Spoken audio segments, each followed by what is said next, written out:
রাত তখন 10টা বাজে। মাকে নিয়ে অংশিকা সিরাতপুরের দিকে যাচ্ছিল। মা, আমি এই সময় তোমার উপর একদম খুশি না। আমি শরীদপুর নিজের বন্ধুদের সাথে যেতে চাইছিলাম, কিন্তু তুমি আমাকে সেখানে নিয়ে যাচ্ছ। সোনা, তুমি তোমার বন্ধুদের সাথে আড্ডা দাও, আমি ঘুরতে বারণ করছি না, কিন্তু অচেনা জায়গায় তোকে একা রেখে যাওয়াটা আমার মন মানছে না। আর একটু এগিয়ে যাওয়ার পর তাদের গাড়ি একটা গেটের ভেতরে ঢুকে পড়ে। সিরাতপুর গ্রাম, এই যে চলে এলো তোর গ্রাম। মা, এ তো ঘন জঙ্গল, মনে হচ্ছে তোমাকে বোকা বানাচ্ছে কেউ, বুঝেছো? তুই বেশি বলিস না সঞ্জু, এই গ্রামটা আমার বন্ধুরা বেছে নিয়েছে, আমি এক্ষুনি কল করছি। অংশিকা তার বন্ধু চারুকে কল করে। আরে চারু, আমাদের গাড়ি সবে গেটে ঢুকেছে, কিন্তু এখানে তো শুধু জঙ্গল আর জঙ্গল। আরে শুরুতে তো জঙ্গলই থাকবে না, এগিয়ে যাবি তখন গ্রামও দেখতে পাবি। ঠিক আছে, আসছি। মা, খুব জোরে হিসি পেয়েছে আমার। নন্দিনী গাড়ি সাইড করে দেয়। তাড়াতাড়ি করে আয়, ঠিক আছে? সঞ্জু গাড়ি থেকে নেমে জঙ্গলের একটু ভেতরে গিয়ে একটা গাছের তলায় টয়লেট শুরু করে। দেখো দেখো, ওই গাছটা কি সুন্দর, চাদর গায়ে নিয়ে কেউ দাঁড়িয়ে রয়েছে নাকি? তক্ষুনি সে অনুভব করে যে তার কাঁধে কিছু একটা ঝরছে। চোখ তুলে তাকাতেই সে ভয়ের চোটে চোখ ছলছল করে ওঠে। গাছের ডালে উল্টো হয়ে ঝুলছিল একটি মৃত মেয়ে। তার চুল থেকে রক্ত ঝরছিল এবং মাটিতে পড়ছিল। সঞ্জু দৌড়ে দৌড়ে গাড়িতে উঠে বসে। সঞ্জু, কি হয়েছে সোনা? মা, তাড়াতাড়ি চলো, তাড়াতাড়ি পালিয়ে চলো এখান থেকে। সঞ্জুকে ভয় পেয়ে দেখে নন্দিনী তাড়াতাড়ি গাড়ি থেকে এগিয়ে যায়। সঞ্জুর চোখে এখনো সেই ভয়ঙ্কর আওয়াজ ছিল। গাছ থেকে ঝুলে থাকা মেয়ে আর চুল থেকে ফোঁটা ফোঁটা রক্ত। তাদের গাড়ি একটা চৌরাস্তায় থামে। এখন তাদের গাড়ি থেমে কিছু সেকেন্ডই হলো, তক্ষুনি কিছু লোক তাদের কাছে জড়ো হয়। তা আপনি কি নন্দিনী ম্যাম? হ্যাঁ, আমি নন্দিনী, আর এটা আমার মেয়ে অংশিকা। আসুন আসুন অংশিকা দেবী, আপনার বন্ধু চারু আর জিয়া দেবী আমারই গেস্ট হাউসে তো রয়েছেন, আসুন। ধন্যবাদ। লোকটা তাদেরকে নিয়ে গেস্ট হাউসের ভেতরে যায়, আর বাকি সবাই একে অপরের দিকে তাকিয়ে রহস্যময়ীভাবে হাসে। বাহ, এই গেস্ট হাউসটা তো বেশ দারুণ। নমস্কার আন্টি। নমস্কার বাবু, তোমরা ছুটি কাটানোর জন্য এই গ্রামটাই খুঁজে পেলে, অন্য গ্রাম খুঁজতে পারলে না? আন্টি, এখানকার স্পেশালিটি যখন আপনি দেখবেন আপনিও ফ্যান হয়ে যাবেন। চলো চারু আর জিয়া, আমরা সকালে দেখা করব, ঠিক আছে? এখন অংশিকা তার মায়ের সাথে আর সঞ্জুর সাথে একটা রুমে, আর চারু আর জিয়া নিজের রুমেই ছিল। তক্ষুনি চারু অংশিকাকে কল করে। আরে আমি ভাবছিলাম যে আমাদেরকে এক্ষুনি যাওয়া উচিত, নইলে তোর মা অনেক বেশি ডিস্টার্ব করবে। হ্যাঁ বাবা, ভাবছি তো আমিও সেটাই, কিন্তু এখন আমরা যাব কোথায়? আমি একটা জায়গা জানি, আমরা এখন সেখানে যাব। আজ রাত ওখানেই থাকবো আর সকালে হাঁটতে বেরোবো। ঠিক আছে, আমি আসছি। এটা বলে অংশিকা নিঃশব্দে ঘর থেকে বেরিয়ে যায়। ওরা দুজন তার রুমের বাইরেই দাঁড়িয়েছিল। চলো এখন আমরা এখান থেকে যাই। হ্যাঁ হ্যাঁ চলো। তিনজনই সেখান থেকে যেতে শুরু করে। তারা জানতো না যে সেই সময় একটা ঘোমটা পরা মহিলা একটু দূরে দাঁড়িয়ে তাদেরকেই দেখছিল। এই দেখ, ওই চৌকিদার তো জেগে আছে, ও আমাদেরকে যেতে দেবে না। ভয় পেও না বাচ্চারা, তোমাদেরকে আমি আটকাবো না। আঙ্কেল, আমরা এত আস্তে কথা বলছিলাম, আপনি আমাদের কথা কি করে শুনলেন? বাচ্চারা, গ্রামের লোকজনের কান খুব প্রখর, তোমরা চিন্তা করো না তো, যেখানে যেতে চাও তোমরা যেতে পারো।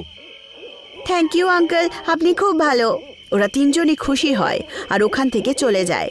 আর তাদের যাওয়া মাত্রই সেই লোকটা রহস্যময়ীভাবে হাসতে শুরু করে আর বলে, আরে এখান থেকে না বেরুলে পরে ওর খিদে কমবে কি করে? ওরা তিনজন ঘন জঙ্গলের রাস্তা দিয়ে যাচ্ছিল। ইয়ার, তোরা আমাকে এখানে জঙ্গলে কেন নিয়ে এসেছিস? আরে বাবা, এটা শর্টকাট, তুই ভয় পাচ্ছিস কেন? আমরা তো সাথে আছি তো। জঙ্গল থেকে অদ্ভুত সব প্রাণীর আওয়াজ আসছিল। তারা তিনজনই ভয় পাচ্ছিল, তবে একে অপরকে নিজেরাই কিছু বলছিল না। তক্ষুনি তারা হঠাৎ করে দাঁড়িয়ে পড়ে। তারা দেখতে পায় যে সেই ঘোমটা পরা মহিলা তাদের সামনে দাঁড়িয়ে আছে। সে আস্তে আস্তে কিছু না বলেই তাদের দিকে এগিয়ে আসছিল। চল, এখানে কিছু ভালো লাগছে না। ওরা তিনজনই তার নাগালের বাইরে চলে যায়। কে ছিল সে? ভূতনি ছিল নাকি? আরে ভূতনি কি করে হবে? পাগল মেয়ে হবে কোনো। তুই ভয় পাচ্ছিস কেন বল? এখন তো সেও নেই এখানে। তক্ষুনি একটা গাছ থেকে একটা জটা বেরিয়ে আসে আর সে জিয়ার পাকে আঁকড়ে ধরে। জিয়া! জিয়া একই ঝটকায় সেই জটার দ্বারা হাওয়াতে ঝুলতে শুরু করে। সেটা দেখে ওদের দুজনের অবস্থা খারাপ হয়ে যায়। এসব কি হচ্ছে? কে করছে এগুলো? তক্ষুনি একটা ভয়ঙ্কর ডাইনি ওখানে হাজির হয়। জিয়া মাটিতে লুটিয়ে পড়ে। সেই ডাইনি দেরি না করে জিয়ার পেট চিরে দেয়। রাতের অন্ধকারে চবর চবরের আওয়াজ খুব ভয়ঙ্কর লাগছিল। অনশিকা আর চারু দুজনই নিজের হৃদয়ের স্পন্দন শুনতে পাচ্ছিল। জিয়ার শরীরকে বাজেভাবে চিড়ে ফেলার পর সেই ডাইনি ওদের দুজনের দিকে আসে। চারু পালা! চারু আর অনশিকা পালাচ্ছিল। তারা এমন কোনো জায়গা দেখতে পেল না যেখানে তারা নিজের জীবন বাঁচাতে পারে। তক্ষুনি তারা একটি গুফা দেখতে পায় আর তারা কিছু ভাবনা চিন্তা না করে তার ভেতরে চলে যায়। তোমরা দুজন আমার থেকে বাঁচতে পারবে না।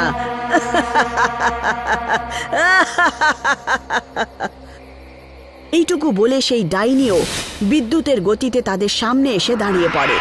দুজনেরই নিঃশ্বাস বন্ধ হয়ে যায়। তারা সেই ডাইনিকে ভয়ের চোখে দেখছিল।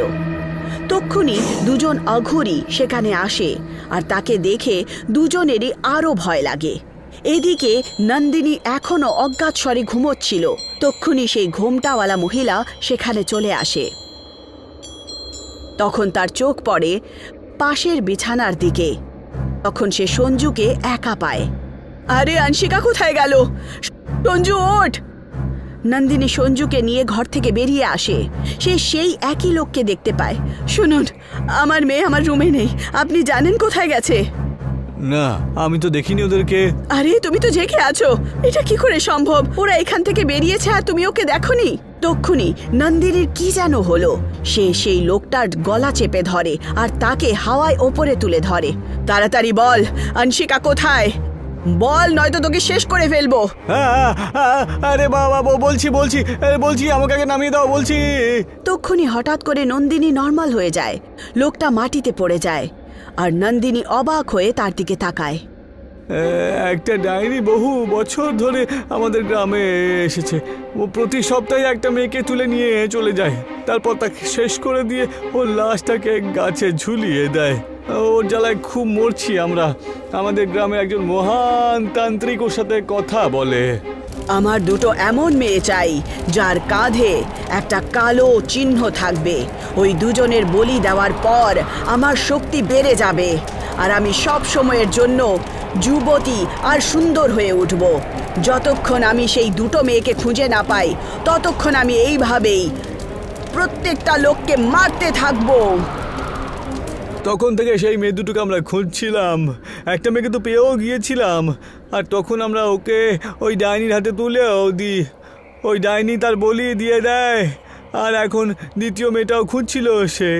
যখন আপনার মেয়ে ওই গ্রামে এসেছিল তখনই ওর কাঁধে ওই চিহ্নটা দেখে নিয়েছিলাম। সেই জন্য ওই ডাইনির হাতে তুলে দিতে যাচ্ছিলাম আমরা। কিন্তু আপনার মেয়ে নিজে থেকে নিজের বন্ধুদের সঙ্গে এখান থেকে বেরিয়ে গিয়েছেন।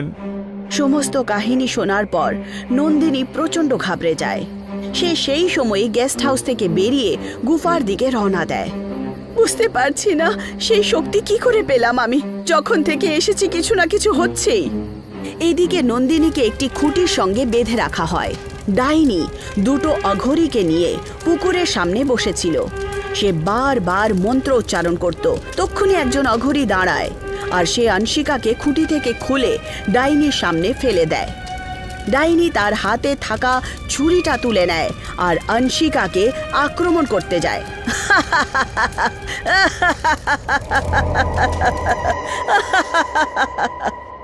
আর অনশিকার ওপরে হামলা করতেই যাচ্ছিল। তক্ষুনি অনশিকা! নন্দিনী ওখানে পৌঁছে যায় আর সে তাড়াতাড়ি অনশিকাকে নিজের দিকে টেনে নেয়। তুই কোত্থেকে এলি? নন্দিনী অংশিকাকে শক্ত করে জড়িয়ে ধরে আর অংশিকার প্রাণ ফিরে পায়। চলো তাড়াতাড়ি চলো এখান থেকে। সে অংশিকাকে নিয়ে পালাতেই যাচ্ছিল। দুজন অঘরী তক্ষুনি দাঁড়িয়ে পড়ে আর তারা দুজনকে আলাদা করে দেয়। অংশিকা, মা! এই দুজন অঘরী নন্দিনীকে গুফার বাইরে বের করে দেয়। নন্দিনী একটা পাথরে ধাক্কা খায় আর তার মাথা ঘুরতে থাকে।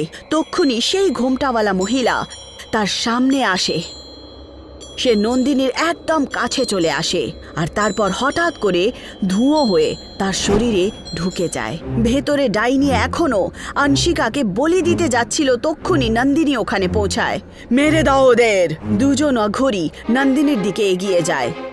এইবার নন্দিনী দুজন অঘরীকে ধরে আর তাদের গলা টিপে ধরে। তাদের দুজনের মুখ দিয়ে রক্ত বেরোয় আর তারা মারা যায়। নন্দিনী ওদেরকে ছেড়ে দেয় আর এখন সে সেই ডাইনির দিকে দৌড়ায়। এখন প্রথমে তোকেই মারবো। তক্ষুনি নন্দিনীর দেহ থেকে সেই আত্মা বেরিয়ে আসে। তাকে দেখে ডাইনি ভয়ানকভাবে ভয় পেয়ে ওঠে। তুই এখানে কি করে এলি? আমি তোর এই গুফার ভেতরে ঢুকতে পারতাম না, তাই আমি নন্দিনীর শরীরে ঢুকে গেলাম। আমি তোকে শেষ করে দিতে এসেছি। এটা শুনে ডাইনি অবাক হয়ে যায়। সেই আত্মা চাকুটা তুলে নেয় আর ডাইনির গলার একেবারেই দেহ থেকে আলাদা করে দেয়। ডাইনির শরীরে আগুন জ্বলতে শুরু করে আর সে শেষ হয়ে যায়। কে তুমি? আমি এক মা। আমার মেয়ের সাথে 2 মাস আগে এখানে এসেছিলাম। গ্রামের লোকেরা তাকে ডাইনির হাতে তুলে দিয়েছিল এবং তাকে বাঁচাতে বাঁচাতে আমিও মারা যাই। কিন্তু আমি এই প্রতিজ্ঞা নিয়েছিলাম যে আমি এই ডাইনিকে হত্যা করব এবং পৃথিবী থেকে যাব। আর একে কেবল সেই সময়ই হত্যা করা যেতে পারে যখন সে তার শেষ বলি নেবে। কিন্তু আমি এই গুফায় প্রবেশ করতে পারিনি, তাই আমি তোমার দেহকে সমর্থন করেছিলাম আর এই গুফায় আসতে পেরেছি। এখন থেকে নিজের মায়ের কথা সব সময় শুনবে। যদি ওনার কথা মানো তাহলে আগে থেকে এরকম ঝামেলায় কখনো পড়বে না।